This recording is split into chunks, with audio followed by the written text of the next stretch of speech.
it being thought best to finish the park in accordance with his ideas. And so was the Garden of Eden made ready for the reception of the promised Adam and his consort.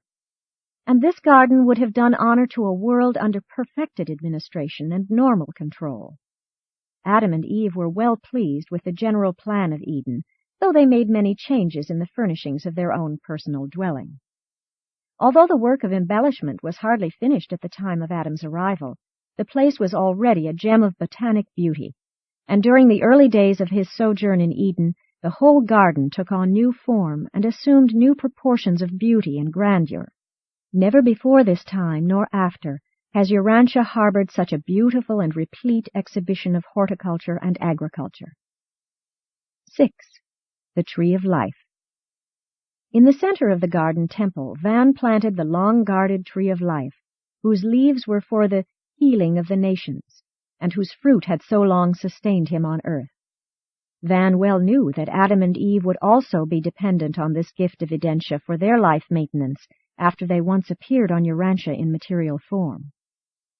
The material suns on the system capitals do not require the Tree of Life for sustenance. Only in the planetary repersonalization are they dependent on this adjunct to physical immortality. The Tree of the Knowledge of Good and Evil may be a figure of speech, a symbolic designation covering a multitude of human experiences, but the Tree of Life was not a myth. It was real, and for a long time was present on Urantia. When the Most Highs of Urantia approved the commission of Caligastia as planetary prince of Urantia, and those of the 100 Jerusalem citizens as his administrative staff, they sent to the planet, by the Melchizedeks, a shrub of Urantia, and this plant grew to be the Tree of Life on Urantia. This form of non-intelligent life is native to the constellation headquarters spheres, being also found on the headquarters worlds of the local and super-universes, as well as on the Havona spheres, but not on the system capital. This superplant stored up certain space energies, which were antidotal to the age-producing elements of animal existence. The fruit of the Tree of Life was like a superchemical storage battery, mysteriously releasing the life extension force of the universe when eaten. This form of sustenance was wholly useless to the ordinary evolutionary beings on Urantia, but specifically it was serviceable to the 100 materialized members of Caligastia's staff and to the 100 modified Andonites who had contributed of their life plasm to the prince's staff, and who in return were made possessors of that complement of life which made it possible for them to utilize the fruit of the Tree of Life for an indefinite extension of their otherwise mortal existence. During the days of the prince's rule, the tree was growing from the earth in the central and circular courtyard of the Father's temple. Upon the outbreak of the rebellion, it was regrown from the central core by Van and his associates in their temporary camp. This Urantia shrub was subsequently taken to their highland retreat, where it served both Van and Amadon for more than 150,000 years. When Van and his associates made ready the garden for Adam and Eve, they transplanted the Urantia tree to the Garden of Eden, where once again it grew in a central circular courtyard of another temple to the Father. And Adam and Eve periodically partook of its fruit for the maintenance of their dual form of physical life. When the plans of the material sun went astray, Adam and his family were not permitted to carry the core of the tree away from the garden. When the Nodites invaded Eden, they were told that they would become as gods if they partook of the fruit of the tree. Much to their surprise, they found it unguarded. They ate freely of the fruit for years, but it did nothing for them. They were all material mortals of the realm. They lacked that endowment which acted as a complement to the fruit of the tree. They became enraged at their inability to benefit from the Tree of Life, and in connection with one of their internal wars, the temple and the tree were both destroyed by fire. Only the stone wall stood until the garden was subsequently submerged.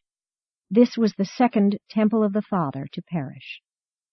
And now must all flesh on Urantia take the natural course of life and death.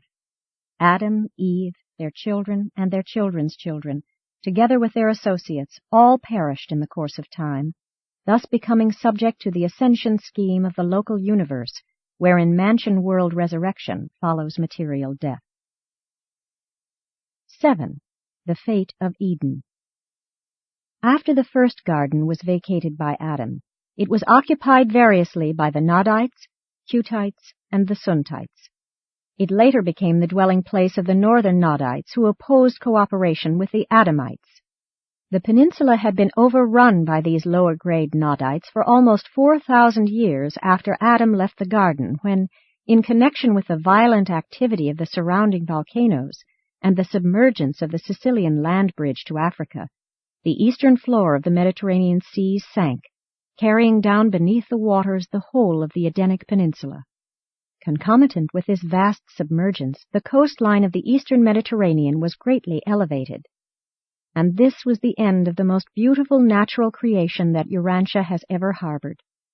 The sinking was not sudden, several hundred years being required completely to submerge the entire peninsula. We cannot regard this disappearance of the garden as being in any way a result of the miscarriage of the divine plans or as a result of the mistakes of Adam and Eve. We do not regard the submergence of Eden as anything but a natural occurrence, but it does seem to us that the sinking of the garden was timed to occur at just about the date of the accumulation of the reserves of the violet race for undertaking the work of rehabilitating the world peoples. The Melchizedeks counseled Adam not to initiate the program of racial uplift and blending until his own family had numbered 500,000. It was never intended that the garden should be the permanent home of the Adamites. They were to become emissaries of a new life to all the world. They were to mobilize for unselfish bestowal upon the needy races of earth.